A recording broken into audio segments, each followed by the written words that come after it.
a su hermana. Vaya conmigo al verso número 4. Oyéndolo Jesús dijo: esta enfermedad no es para muerte, sino para la gloria de Dios, para que el Hijo de Dios sea glorificado por ella. Verso 14. Entonces Jesús les dijo claramente: Lázaro ha muerto. Versos del 21 al 25. Y Marta dijo a Jesús: Señor, si hubiese estado aquí mi hermano no habría muerto. Mas también sé ahora que todo lo que pidas a Dios, Dios te lo dará. Jesús le dijo: tu hermano resucitará.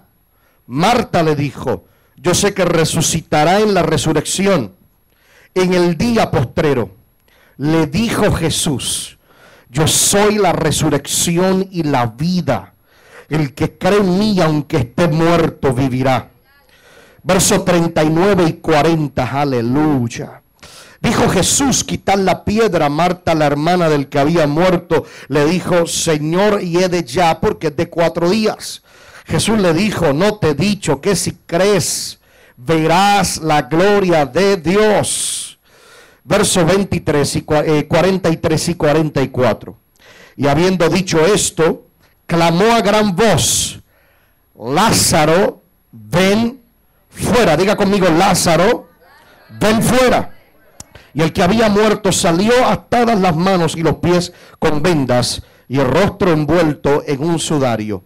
Jesús les dijo: desatadle y dejadle ir. Padre, venimos ante tu presencia en este día, pidiéndote una vez más que tu gracia se desate, las ventanas de los cielos se abran y tú te acuerdes que hay un pueblo que te adora y te glorifica en este lugar.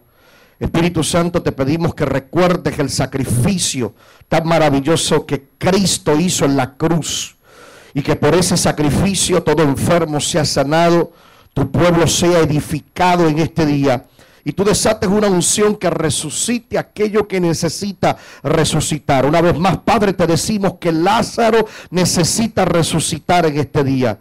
Y te lo pedimos en el nombre poderoso de Jesús, dándote toda la gloria y toda la honra, porque solamente tú te la mereces. Denle un aplauso fuerte al Señor.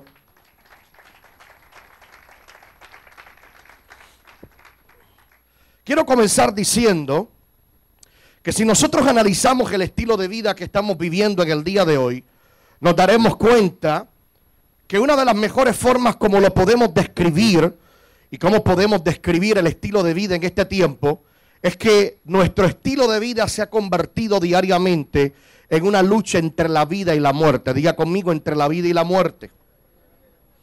Vemos lo que está sucediendo en el día de hoy.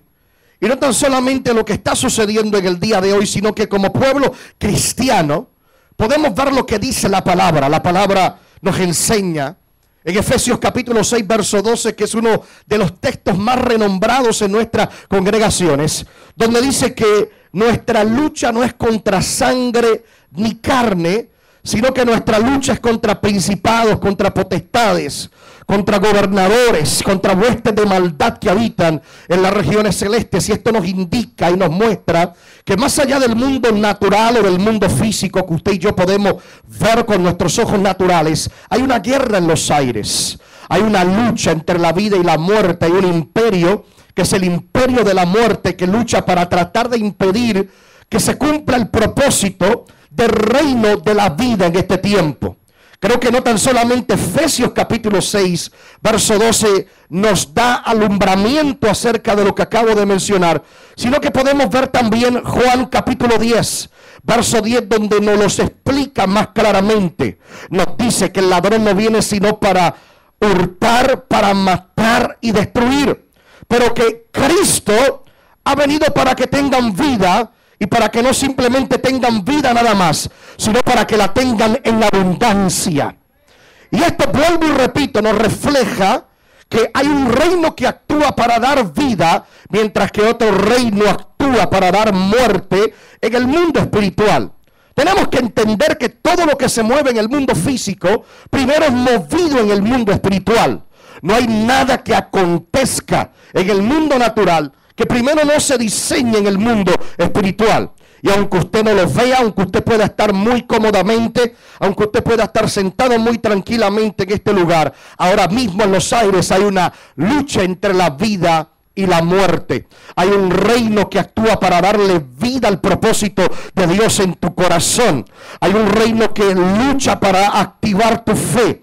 Hay un reino que está luchando, ángeles que están luchando para que palabra de fe alcance el propósito que Dios ha establecido en este tiempo. Hay un imperio, hay un reino de vida que está luchando para sacar a flote tu casa, para sacar a flote tu hogar. Mientras que hay otro reino que lucha para crear todo lo contrario, para detenerte, o acelerarte demasiado o detenerte demasiado, para impedir que tu fe crezca, para impedir el crecimiento de tu fe cristiana, para impedir que todo aquel que ha sido creado por Dios alcance el propósito original por el cual todos nosotros hemos sido creados. Creo que los años de ministerio me han dado bastantes experiencias en relación a esta lucha entre la vida y la muerte, la cual vemos en el día de hoy reflejarse en el mundo actual. Puedo recordar que hace unos meses atrás una hermana muy colaboradora de nuestro ministerio me llamó llorando en un gran llanto y me testificaba por teléfono y me decía: Joel, tengo un serio problema.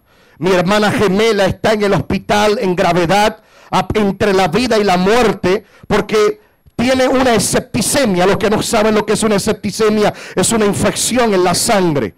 Los médicos y la ciencia y las estadísticas dicen que solamente 1 de cada 10 personas sobreviven a una infección en la sangre. Ella me dijo: por favor, necesito que tú puedas venir al hospital, que tú puedas orar por ella, porque los médicos dicen que no le dan esperanza de vida. Mi hermana está en una situación entre la vida y la muerte.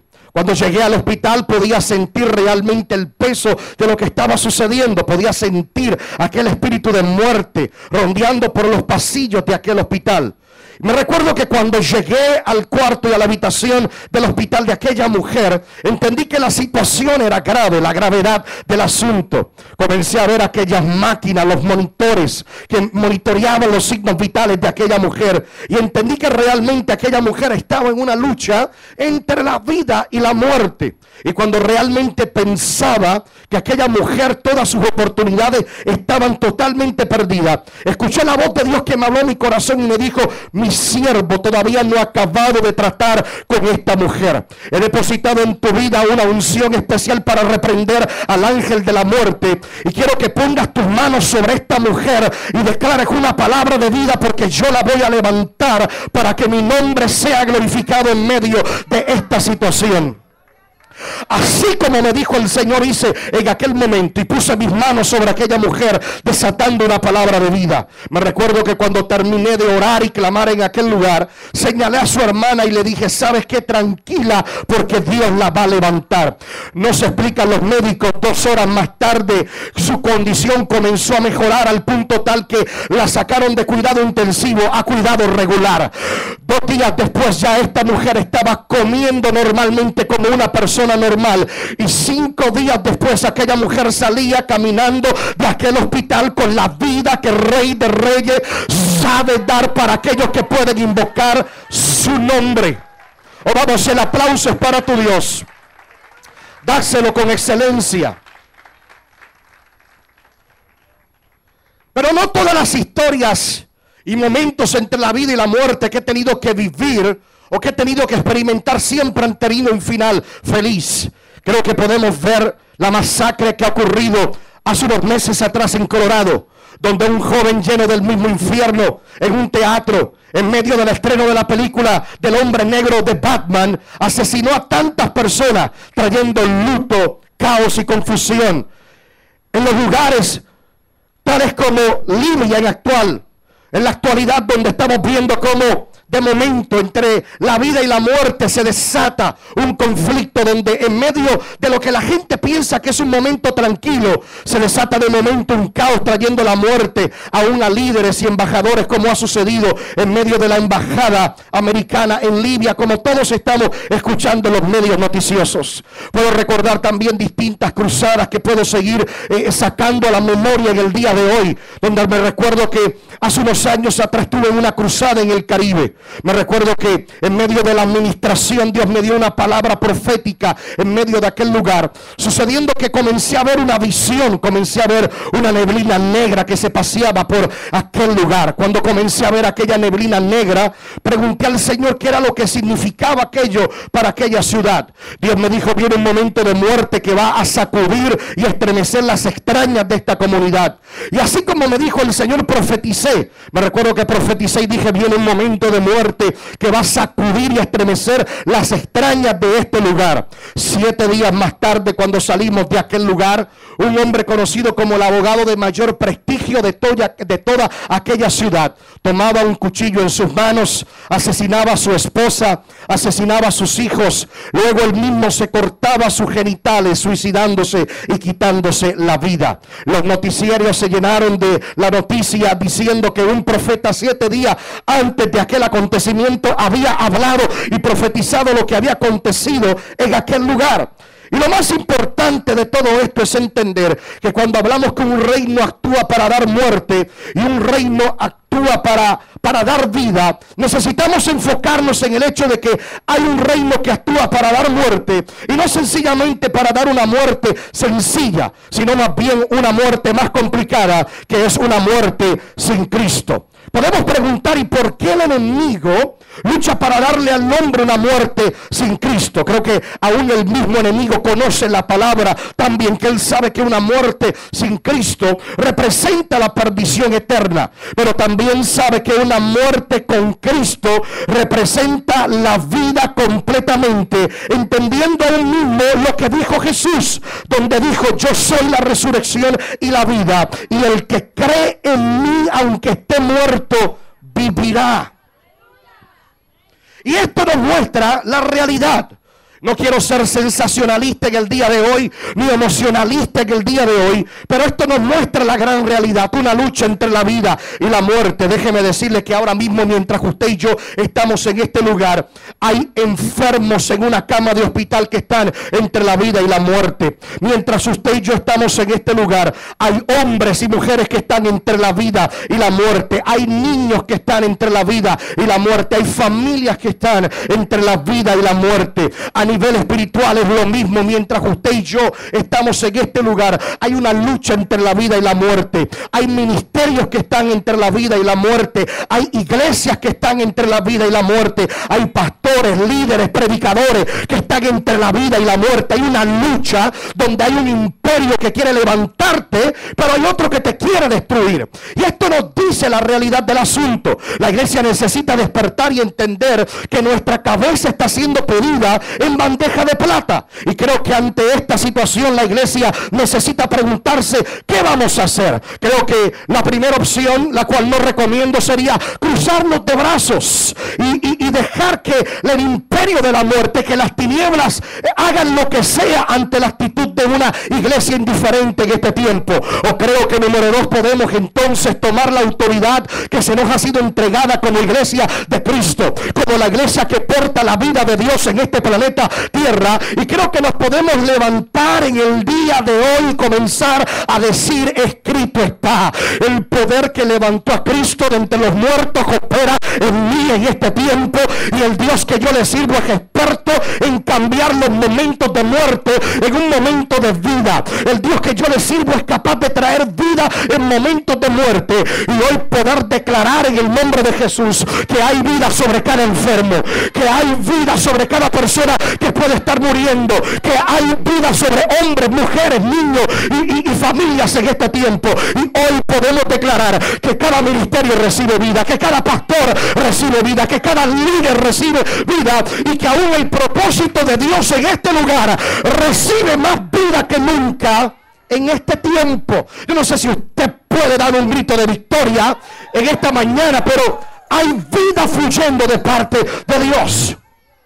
Ahora bien, entendiendo y habiendo puesto este fundamento, entendiendo el estilo de vida que es entre la vida y la muerte, Juan capítulo 11 nos enseña que Jesús fue llamado para traer vida en un momento de muerte.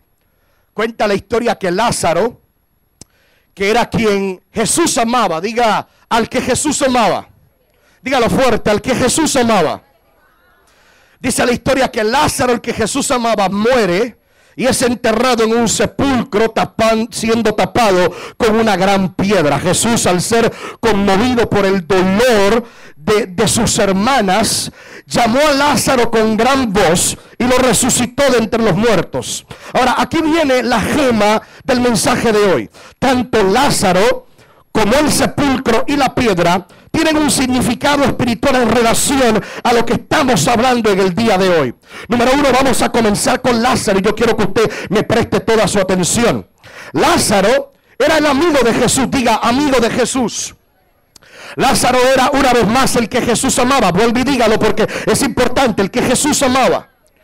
Por lo tanto, Lázaro representa todo lo que Dios ama en nosotros, que por alguna razón ha muerto y necesita resucitar. Quiero volverte a repetir estas palabras, porque Lázaro era el amigo de Jesús.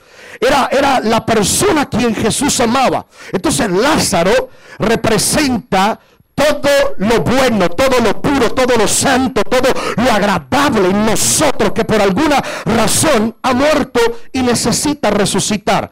Actitudes, elementos que Dios ama en nuestra vida, cosas que hemos realizado que han hecho que Dios sonría, que Dios haya tenido una sonrisa con nuestros actos, que por alguna razón ha muerto y necesita resucitar. Diga, Lázaro ha muerto y necesita resucitar. Hay dos cosas muy importantes que necesitan volver a cobrar vida en este tiempo. Hay dos cosas que el Espíritu Santo me ministraba para transmitirles en esta mañana, que son el Lázaro en esta ocasión, en este preciso momento y tiempo de Dios en esta mañana, que son cosas que Dios ama, pero que necesitan volver a resucitar. Número uno, el sistema reproductivo de la iglesia es un Lázaro que es algo que Dios ama, que necesita volver a resucitar. Dele la mano a su hermano y dígale, tu sistema reproductivo se tiene que activar.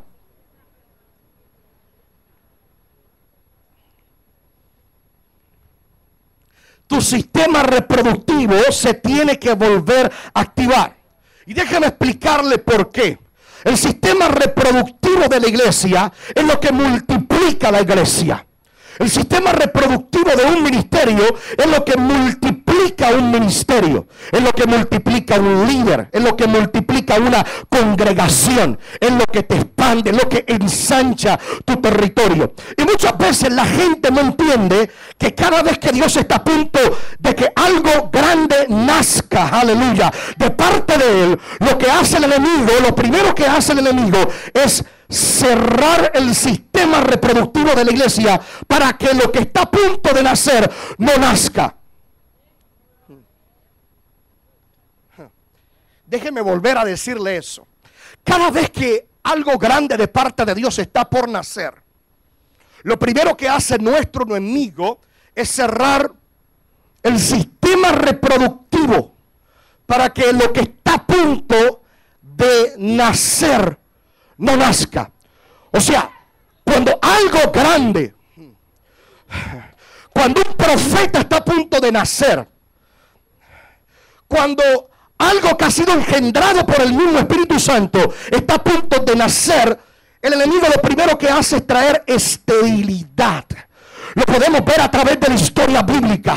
Dios le da una palabra profética a Abraham y le dice, te voy a hacer padre de las naciones. Tus generaciones, tu descendencia serán más extensas que las estrellas que tú ves en el cielo. El enemigo, sabiendo que algo estaba a punto de nacer, cerró el vientre de aquella mujer llamada Sara y tuvieron que primero luchar contra la esterilidad para que entonces naciera el hijo de la promesa. ¿Me está siguiendo, iglesia? La Biblia dice que de momento la lámpara de Dios estaba a punto de apagarse en Israel. Israel necesitaba que un profeta naciera. Y sin embargo, una mujer que estaba a punto de dar lo que era necesario para aquel tiempo, luchaba en contra de la esterilidad para que no naciera aquel profeta llamado Samuel. Cada vez que Dios esté a punto de hacer algo grande con tu vida, cada vez que estés a punto de ver algo nacer de parte de Dios, lo primero que vas a tener que luchar es con tu sistema reproductivo, porque el enemigo te lo va a querer cerrar. Y puedo seguir. La mujer de Manoa. Israel necesitaba un juez, un libertador. Luchó con la esterilidad para que Sansón no naciera en aquel tiempo. Elizabeth iba a dar a luz a la voz que clamaba en el desierto, el precursor de Cristo, y primero tuvo que tratar y luchar en contra de la esterilidad para que naciera aquel que se pararía entre las multitudes y diría: arrepentidos y convertidos, porque el reino de los cielos ha llegado en este tiempo. ¿Estamos aquí, iglesia? ¿Estamos aquí, mi gente? Y cuando no entendemos esto y no entendemos este concepto, el enemigo entonces comienza a transgiversar todo el concepto del sistema reproductivo de la iglesia. Lo primero que hace es que la gente no entienda cómo se reproducen las ovejas en un rebaño. Entonces tenemos las iglesias que piensan que todo el factor y el peso de la reproducción en un ministerio o en una iglesia depende del pastor. Tenemos gente que piensa que el pastor tiene que manejar la banda de la iglesia. Tiene que estar 24/7 orando por cada vez que usted se le duele el dedo pequeño del pie. Hello. El pastor tiene que buscar las almas. Los líderes tienen que hacer todo. Usted simplemente no tiene que hacer nada. Usted simplemente tiene que llegar a la iglesia, sentarse, alimentarse bien y seguir con su estilo de vida diario sin hacer nada ni aportar nada para un ministerio y mucho menos para el cuerpo de Cristo. Y lo primero que necesitamos entender es que en un rebaño, ¿quiénes paren? ¿El pastor o las ovejas?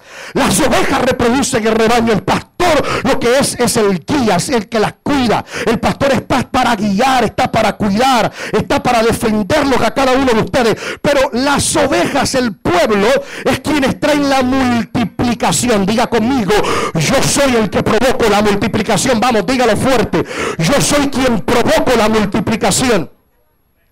Y en esto es donde la iglesia se ha vuelto más indiferente en el día de hoy. Déjeme decirle que desde el 1945 hasta el día de hoy, el cristianismo ha crecido un 54%.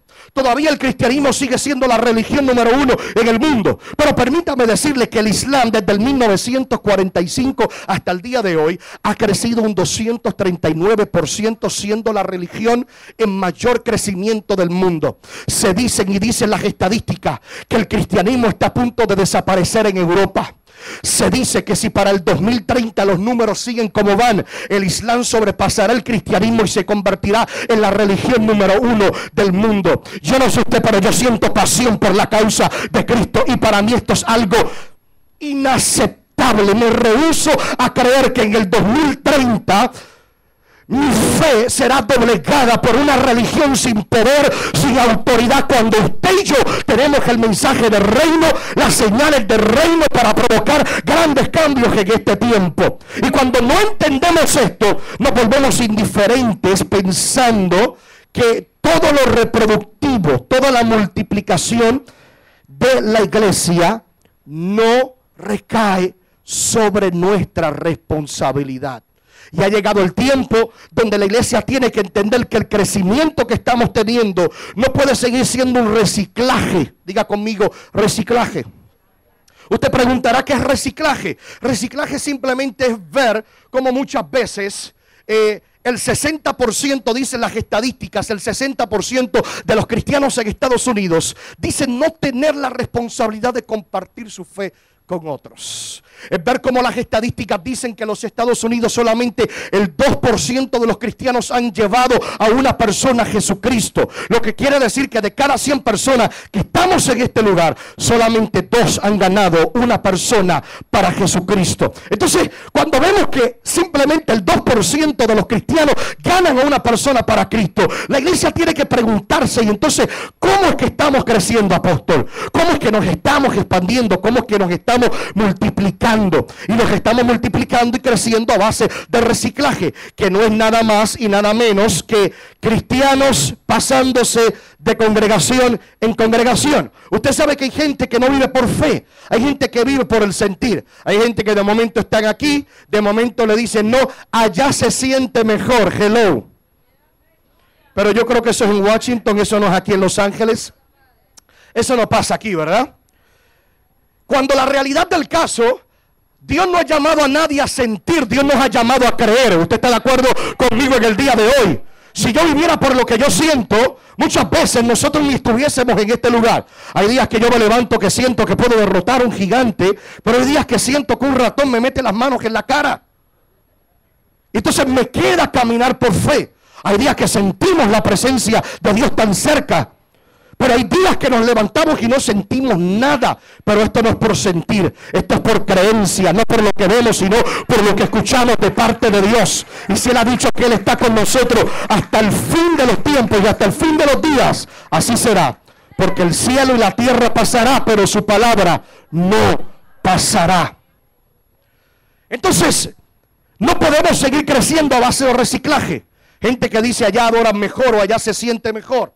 Y la realidad del caso es que cuando la iglesia crece de esta forma, de momento siempre la euforia se va. Aquellos que llegan porque se sentían mejor, luego terminarán no sintiéndose tan bien y encontrarán otro lugar donde se siente mejor, y así sucesivamente, reciclaje espiritual, reciclándose de iglesia y de iglesia y de iglesia y de congregación en congregación. El crecimiento de la iglesia tiene que ser a través de un sistema reproductivo. Tiene que levantarse una generación de evangelistas que entienda que no podemos seguir cambiando una generación de predicadores y de evangelización por una generación de adoración. Usted me escuchó lo que yo le acabo de decir.